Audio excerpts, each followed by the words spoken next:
تم خداؤں کی مانند نیک و بد کے جاننے والے بن جاؤ گے۔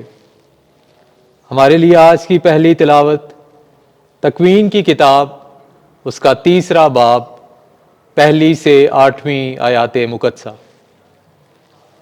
سانپ سب زمین کے جانوروں سے جنہیں خداوند خدا بنا چکا تھا مکار تھا۔ اس نے عورت سے کہا، کیا در حقیقت خدا نے تمہیں حکم دیا ہے کہ تم باغ کے کسی درخت کا پھل نہ کھانا؟ اور عورت نے سانپ سے کہا کہ باغ کے ہر درخت کا پھل ہم کھاتے تو ہیں، مگر جو درخت باغ کے درمیان ہے خدا نے صرف اس کی بابت حکم دیا کہ پھل نہ کھانا اور نہ چھونا ورنہ مر جاؤ گے۔ تب سانپ نے عورت سے کہا، تم ہرگز نہ مرو گے، بلکہ خدا جانتا ہے کہ جس دن تم اس سے کھاؤ گے تمہاری آنکھیں کھل جائیں گی اور تم خدا کی مانند نیک و بد کو جاننے والے بن جاؤ گے۔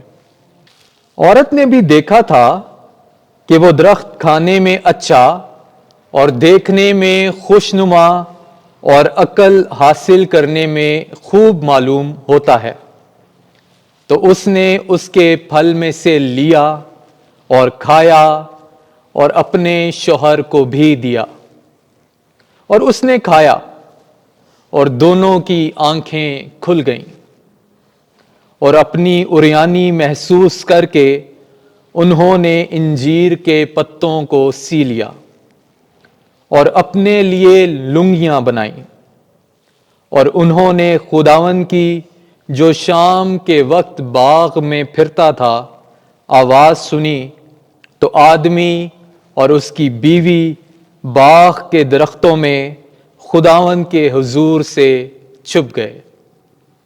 پاک کلام کے پڑھے اور سنے جانے پر خدا کی برکت ہو۔ زبور 32 جماعتی جواب۔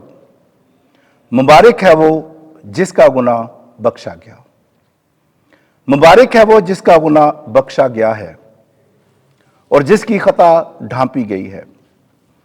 مبارک ہے وہ آدمی جس کی تقصیر خداوند حساب میں نہیں لاتا اور جس کے دل میں مکر نہیں۔ جماعتی جواب۔ مبارک ہے وہ جس کا گناہ بخشا گیا ہے۔ میں نے تیرے پاس گناہ کا اقرار کیا اور اپنا قصور نہیں چھپایا۔ میں نے کہا کہ میں خداوند کے آگے اپنے گناہ کا اعتراف کرتا ہوں۔ جماعتی جواب۔ مبارک ہے وہ جس کا گناہ بخشا گیا ہے۔ اس لیے ہر ایک دیندار تنگی کے وقت تجھ سے دعا کرے گا۔ جب بڑا سیلاب ہوگا تو وہ بھی اس تک نہیں پہنچے گا۔ تو میری جائے پناہ ہے، تو مجھے مصائب سے بچائے گا، تو نجات کے جشن سے مجھے گھیرے گا۔ جماعتی جواب۔ مبارک ہے وہ جس کا گناہ بخشا گیا ہے۔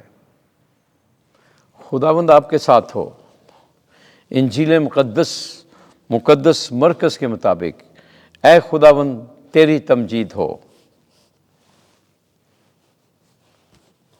7واں باب 31 سے 37 آیت۔ وہ بہروں کو سننے اور گنگوں کو بولنے کی طاقت دیتا ہے۔ ایک دن یسوع سور کے علاقے سے نکل کر سیدون کی راہ سے جلیل کی جھیل کی طرف جاتے ہوئے دیکاپولس کے علاقے کے وسط میں آیا، اور لوگوں نے ایک بہرے ہکلے کو اس کے پاس لا کر اس کی منت کی کہ اپنا ہاتھ اس پر رکھے۔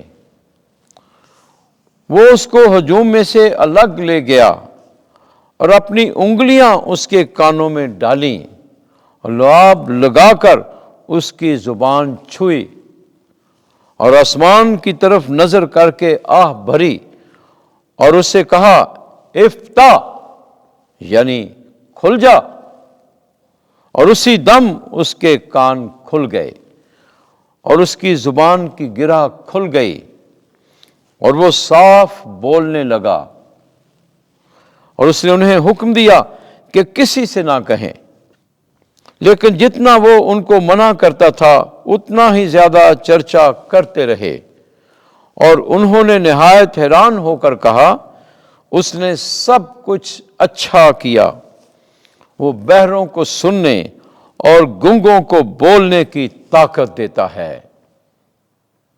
انجیل مقدس کے وسیلے سے ہمارے گناہ معاف کیے جائیں۔ اے مسیح، تیری ستائش ہو۔